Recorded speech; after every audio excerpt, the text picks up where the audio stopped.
Hello guys, I am Priyansh Saragvanshi and welcome back to our YouTube channel. Today I am going to show you an experiment of conduction of heat in metal with the help of Monu sir. So let's start. In this experiment we will learn the process by which heat is transferred from the hotter end to the coldest end and object is known as conduction.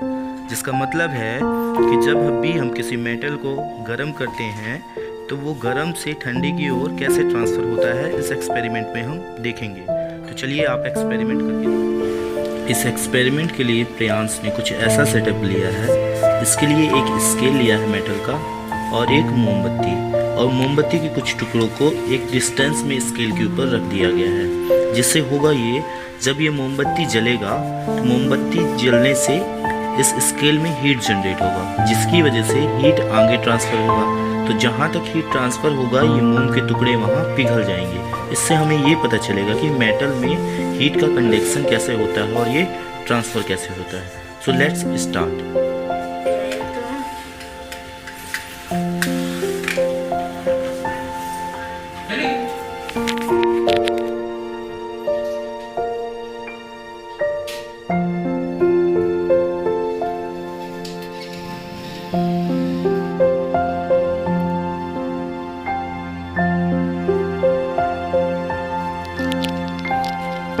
First वाला जो टुकड़ा था मोम का वो पिघल गया। अगर हीट आगे जाएगा तो सेकेंड वाला जो टुकड़ा है मोम का वो भी पिघल जाएगा।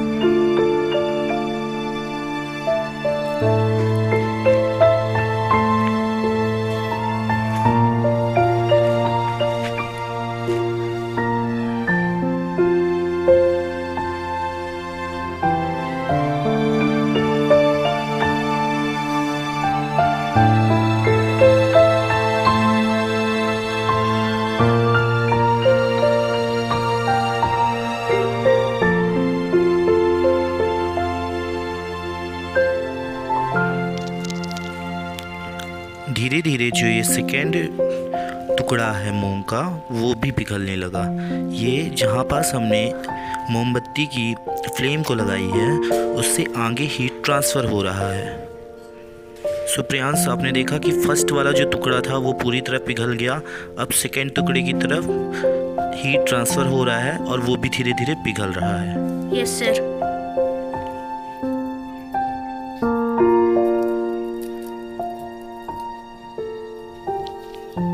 धीरे धीरे सेकेंड वाला जो टुकड़ा था वो भी पिघल गया, यानी कि आगे हीट ट्रांसफ़र हो रहा है।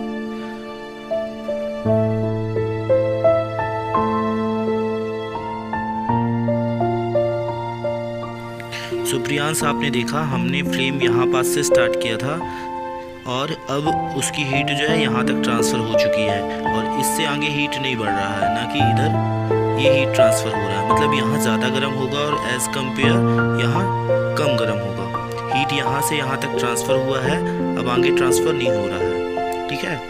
सो इसी प्रोसेस को हम क्या बोलते हैं? Conduction of heat. हीट क्या कर रहा है? हॉटेस्ट टू कोल्डेस्ट की तरफ जा रहा है। अगर यहाँ पास कोई मोम का टुकड़ा रखते हैं तुरंत पिघल जाएगा। एज़ कम्पेयर यहाँ रखते हैं तो उससे थोड़ा सा टाइम लेगा, और यहाँ तो मोम के टुकड़े रखे हुए हैं जो कि नहीं पिघल रहे हैं। तो चलिए अगर हम इस टुकड़े को उठा के यहाँ पे रखते हैं, ऊपर से ये यहाँ पे रखते हैं, तो आपने देखा ये तुरंत पिघल जा रहा है। इस टुकड़े को अगर हम यहाँ पे रखते हैं तो थोड़ा टाइम ले रहा है पिघलने में, यानी एज़ कम्पेयर यहाँ पास जितनी हीट है यहाँ पास उतनी हीट नहीं है, यानी hottest to coldest heat transfer हो रहा है और यहाँ पास ये नहीं पिघल रहा है। इसका मतलब क्या हुआ? ये जो लाइन बना हुआ है मोम के टुकड़े का, यहीं तक हीट है, इसके आगे हीट नहीं है। ये टच करके हम देख सकते हैं यहाँ पास हीट नहीं है। लेकिन अगर मैं इसी टुकड़े को वापस से यहाँ रखता हूँ तो ये पिघल जा रहा है और यहाँ तक भी ये धीरे धीरे पिघल रहा है। ठीक है। तो इससे हमने क्या समझा? Conduction of heat, hottest to coldest. यानी हम किसी भी मेटल पे अगर कहीं पे उसको हीट प्रोवाइड करते हैं तो आगे जाके उसकी हॉटनेस जो है वो कम हो जाएगी, उसकी हीट कम हो जाएगी। ठीक है। तो यहाँ ज़्यादा हीट है और यहाँ कम हीट है और आगे कोई भी हीट नहीं है। जैसे हमने ये यहाँ से यहाँ तक मैं टच कर सकता हूँ क्योंकि मुझे पता है इसका हीट इस लाइन से इधर है। Yes sir. ठीक है। तो हमने इस एक्सपेरिमेंट में देखा कि कैसे हीट होटर टू कोल्डर की तरफ ट्रांसफ़र होता है। इसी को हम कहते हैं conduction of heat.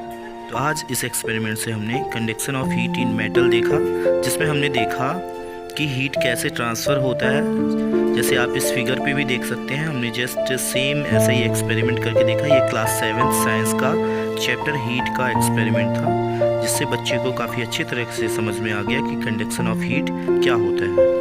So thanks for watching. अगर आपको ये एक्सपेरिमेंट अच्छा लगा हो तो वीडियो को शेयर करें एंड चैनल को सब्सक्राइब करें। Thank you.